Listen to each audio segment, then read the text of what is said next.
Magicians Penn and Teller recently extended their residency at the Rio for 3 more years. In total, the legendary pair has performed 30 years in Las Vegas, a milestone I asked Penn about. He's the speaking member of the magical duo when I sat down with him and Teller backstage at the Rio. 30 years in Las Vegas. Yeah, Jiminy Cricket, how'd that happen? What do you attribute your longevity to? I think I have one of the worst vantage points for that. I'm not really able to tell. We don't write material oh, this will go over well with this particular audience. We write the stuff we want to do. I mean, if you talk to Howard Stern or Paul McCartney or Madonna, they'll all tell you they should have been more famous than they were or than they are. And that's the kind of ambition you really need in show business. Teller and I never had it. We intended to play, small theaters, 100 to 200, and we were very happy doing cruise ships and doing anything that happened to come up. We hadn't got ourselves into the cruise ship market, but that's what we were working on because our mentor, our hero, Johnny Thompson, who was our favorite magician, the best magician, and who worked with us for years and years and years on everything. That's what Johnny did. And we just thought that's what a working professional does. And we always intended to be small time, Which so we is could why do the stuff we wanted to do. I've read that you've said, people ask you, did you always want a show in Las Vegas? Isn't this kind of your dream? And you say no. That's the weirdest thing in the world. And I won't say who it is because it makes me sick. But there are magicians in Vegas who say all they ever wanted was to have a theater in Vegas. And you say, well, didn't you care about the show? I mean, if you said to me right now that I could have the level of money that I have, the level of success that I've had, I could have all of that, but I wouldn't be doing this show. It wouldn't even be a decision.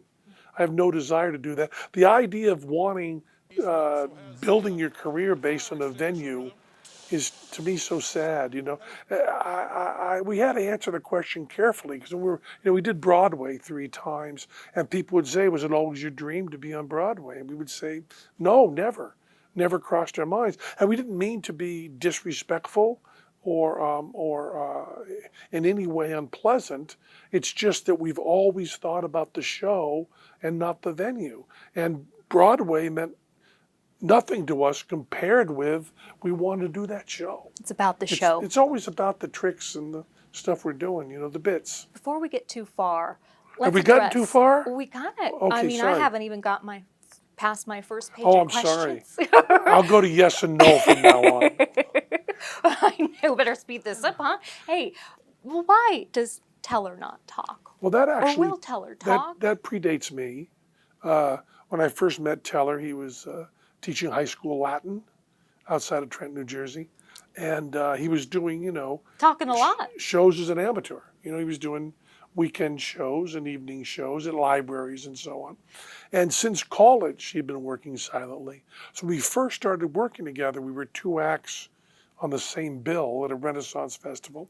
And then we started doing bits together. And in order to keep the integrity of Teller's solo material, he was staying silent. And then that just developed. I mean, there's a lot of really smart stuff that we exploited about having one person in the act silent, but it was not by design. We stumbled into it. Tommy Smothers said to us that the brilliance of having one person not talk is it allows the audience to project upon one person easier, and Teller can guide that in really subtle and wonderful ways, but it allows the audience to have more of a presence on stage. Okay, so Las Vegas, over the last 30 years, yeah. How have you seen it change? Well, when we first got here, virtually everybody that came to Vegas and went to shows, anybody that was younger than maybe I am now, were coming to Vegas ironically. They went to see bad shows on purpose. They ate at bad restaurants on purpose. People that didn't smoke cigars and didn't drink martinis smoked cigars and drank martinis and went to see a bad impressionist. You'd go to a steakhouse and you'd see a show with a guy doing Elvis impersonation, and you knew that wasn't good. If you lived anywhere else, it wasn't. You were more sophisticated than that. And then instantly, I just tried to snap my fingers and couldn't. Instantly, in the mid '90s, very very quickly, everything changed, and there were actually good shows. There was Blue Man Group. There were acrobatic shows. They're actually interesting.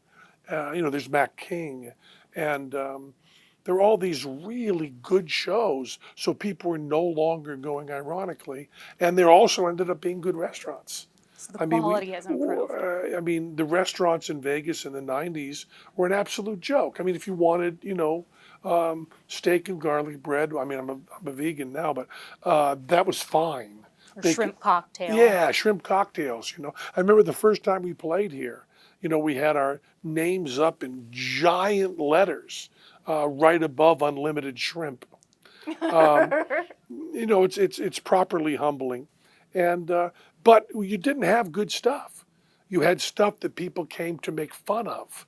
You went to a bad show, had a bad dinner, and did things you didn't do. And then over the past 30 years, that's changed. So now you can come to Vegas, and we've got better shows than Broadway in many cases. We've got better restaurants than probably any place but New York and in L.A. And so people can now come without the irony, and that's an incredible change to be a city that was made fun of to a city that's actually good. So there's a New York Times Magazine article from 1988 that you were quoted in. You were filming the movie Penn and Teller Get Killed, which I see the poster for in here. It was being filmed in Atlantic City, and you said at the time, Vegas is either seedy glitz or glitzy glitz. But in Atlantic City, there's this real city out there. Yeah, there was a real city out there, and of course, Has your stance changed I was though on Vegas? completely, because Vegas now has a really robust and interesting community outside of the Strip. I mean, And you've raised children here. yeah, but both of my children were born in Las Vegas, Nevada. Mox is 18 and Zoltan is 17, and they even have, much to my surprise, Las Vegas accents, which always startles me a little bit. What's a Las Vegas accent? Well, you can hear it. I can't describe it, but it's certainly not my Northeast accent or Teller's Northeast accent. But I mean, now we've got the Smith Center. Right. A Smith Center, you take all of what people see as Vegas away, you still have a community with thriving arts. And we've even got, there's a place called Vic's Jazz Club. Where you perform with yeah, your group. but it's, besides that, it's a good jazz club. Las Vegas as a potential Hollywood 2.0, as Las Vegas resident Mark Wahlberg Yeah, I don't is know. proposing. I looked at that article. I don't know what it means. I mean, Hollywood isn't really Hollywood. They shoot movies and TV shows everywhere, and executives don't care. I mean, I guess he has a plan, but Mark Wahlberg knows show business in ways that I never will and don't aspire to. Okay. Well, and he did lobby the Nevada legislature this past session Sure. to get some more tax credits for film production. He's one of those grown-up people who lobby people. Okay. I don't know anything about that. I just do a show. Okay. Politically, you describe yourself as a libertarian, though. I used to be. Once I get an email that said we're protesting people wearing masks, that second I stopped being a libertarian. So I was libertarian. Now I'm anything that's not MAGA. By being outspoken like this, do you get concerned about who's going to come to your show or not come to your show as a result? Yeah, we've been boycotted by people before. I remember once after we'd done an episode of bull about chiropractic, a bunch of people came to our show. That was your documentary show. Yeah. Yeah. And a bunch of people came to the show, like 75 of them, and said, we came here to tell you that after your chiropractic show, we're boycotting your show. And I said, well, I don't think you understand the term boycott. I know. I think, I'm an outspoken atheist, and I listen to gospel music. Little Richard, Jerry Lee Lewis, many of the important, Sister Rosetta Tharpe, and Why? you just keep Why do you naming them. listen to I them? listened to that because it was the best music of the time. And although I'm an atheist, I don't say these are Christians. I'm not going to go to see their show. And I have incredible respect for Christians, and I think they do the same for me. I think there's a lot of people who are believers who come see our show, which doesn't have too strong an atheist message. Now and again, a little bit of skepticism, and they come to our show, and we have a lot of people who write us notes saying, "I love Jesus," and "I love your show," and that is what it means to be in an open, loving society. And we have a lot of people who are MAGA that come to our show, and I had no secret about my dislike of Trump, and they still come to our show, and that's the way it should be. Had you not had the success that you have had, would you still be street performing as you did earlier in your I career? blew my voice out. Medically, I don't know as I could, Okay. but I met someone who was very, very close friends, very close to Bob Dylan, said that if he'd had no success, he'd be playing those same songs wherever he happened to be.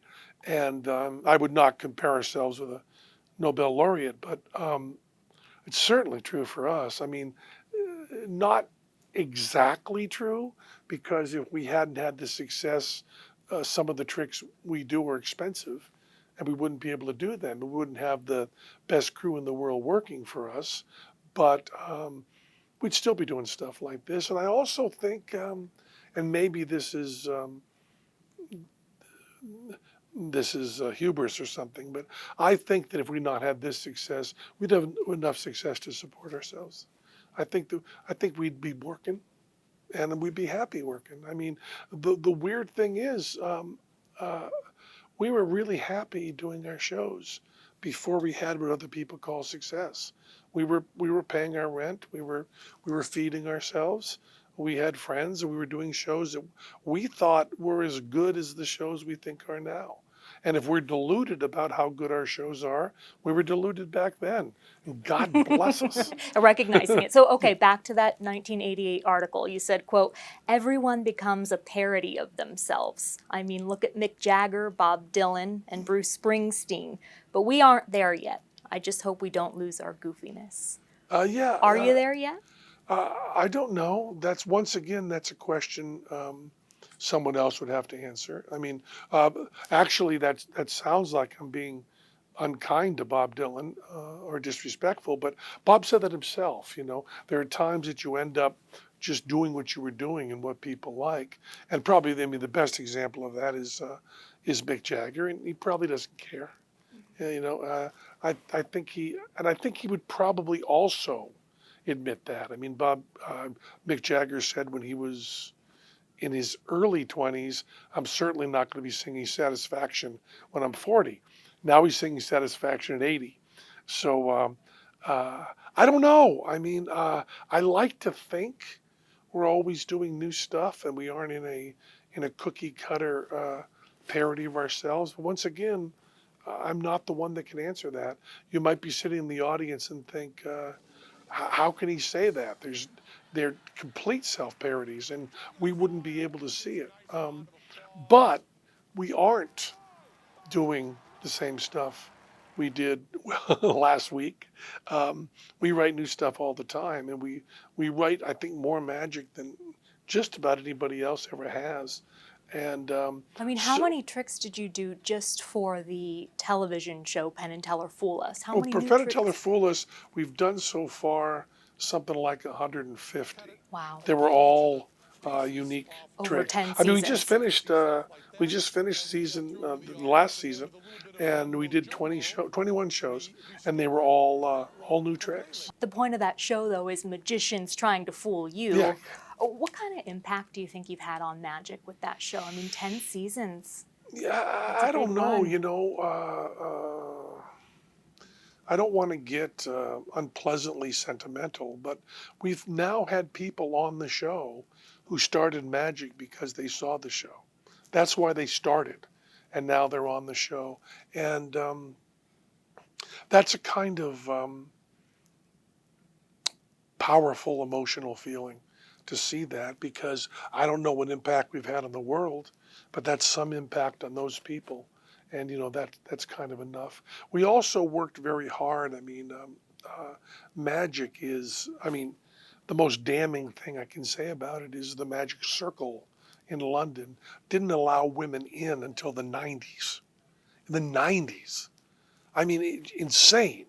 In our lifetime, they weren't allowing women in. That's insane.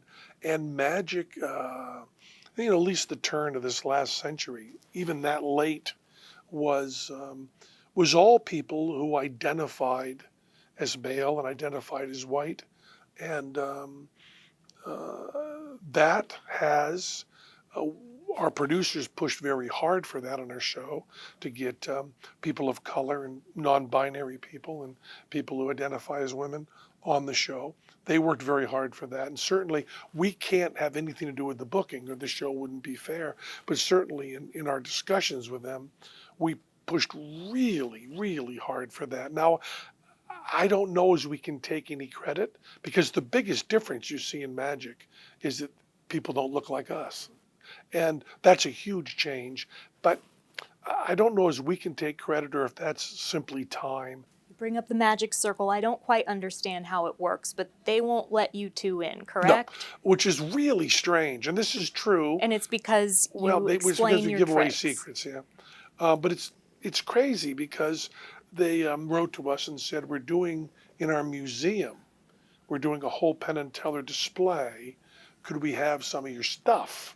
And we said, well, we'll give you the helmets we wore for the first bullet catch. Oh, so and you're we'll going to give give you them. our bullet. We gave it all to them. We gave them all this stuff for their museum, and then said afterwards.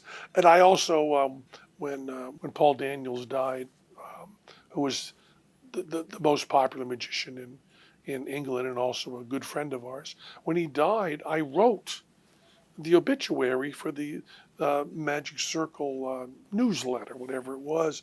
So that happened at the same time. We gave them a bunch of stuff, and I also wrote that, and then we wrote just a little email that said, "Oh, by the way, we haven't gotten our membership cards." And why share your secrets And or your tricks? but then the punchline was, they said, "Well, we love you, but the board of directors has voted you can't be in."